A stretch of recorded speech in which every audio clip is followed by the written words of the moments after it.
I know everybody sees, the polished product when you come out to give your speeches, or when you have that stature about you. I always have this kind of imagination that right before you come out, like you and Michelle just had some real serious conversation. She gave you some good wisdom right before you turn the corner, because that's my experience with Aisha. That's what I know.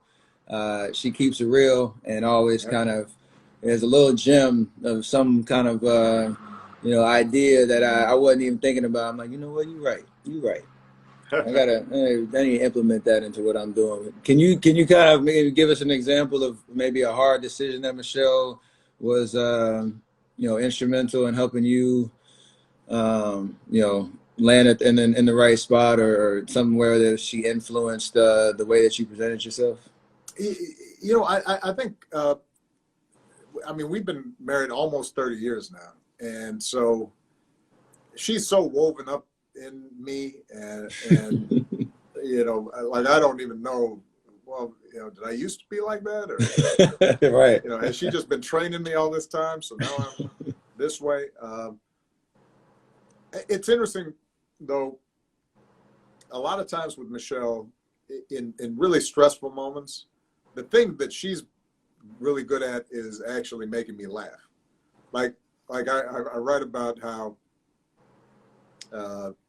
right before the Democratic National Convention speech in 2004, which, I'm doing the math real quickly, but I guess you were, what, in eighth grade or something, ninth grade, whatever that was, right? So you don't remember this, but this was my first big national speech. It was really kind of the coming out party nationally, so it was a big deal. And it was sort of a surprise that I had been selected. I wasn't even in the Senate yet. I was still in the state legislature. It was very rare for somebody like me to get this, millions of viewers. And so I'd written this speech, and I knew it was good, but I'm feeling a little bit like, man, I wonder how this is going to go. Right. So she comes up. I'm about to be announced. And she comes up to me, and she looks at me. She squeezes my hand, and she leans over real close, and she says, "Honey, don't screw it up." And I start cracking up, right? And that was perfect. That's what I needed. Right. If she had said, "Oh, honey, I'm so proud of you," I would have still been a wreck. But right, when she said it like that, then got you out your own way. And that was exactly what was needed. So, look, she's been such a powerful partner for me in so many ways. The most important things she's done that helped me become a better president was reminding me of my other responsibilities. Because, her insisting that I was going to be home for dinner at 6:30. Her attitude was, look, we're starting dinner because I'm not going to have these girls waiting for you and wondering is daddy. Dinner's served at 6:30. I would advise you to be home at 6:30. And so I just set up my schedule so that no matter how busy I was, unless there was a genuine emergency, I was home at 6:30, had dinner, read to the girls, helped them with their homework.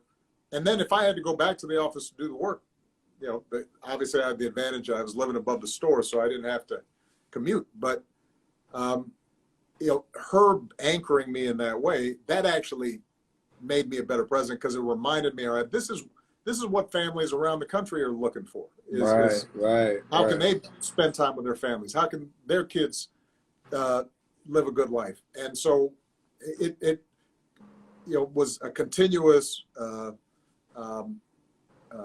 sense of focusing on what's important. And that made me, I think, a more compassionate, more effective president. And the other thing that I think she did, she teases me because I'm more she calls me the fact guy, that like, I always got facts in my head. And always, I'm trying to solve everything. Yeah, and I'm constantly, reading stuff and analyzing, and I got data, and uh, and she understands the world more emotionally, Uh-huh. and I think that there were times during my presidency where I had gotten the policy right. I had figured out, all right, this is how we're going to get healthcare done, or this is what we need to do to deal with climate change, but I was communicating to the public in such a kind of dry way that they just couldn't connect. Mm-hmm. And it was interesting. During the campaign, I was telling stories and connecting with people, but once I'm in the White House, all right, now I got to be serious all the time, and I've got to have these formal press conferences, and I've got to give all these statistics, and she was always good about saying, hey man, why don't you tell a story that people can relate to? Why don't you, instead of having a formal press conference, why don't you do something fun that people might actually want to watch? Right? Did she tell you to come on this IG? Is that absolutely. But that kind of when I talk to younger people now, a lot of my staff, they're coming to the age where they're starting to get married, have kids, et cetera, or they're thinking about it. They've been with somebody for a while. They're wondering, should they take the plunge? And what I always, what I say to them is, look, nothing's better than having a partner who is complementary to you, right?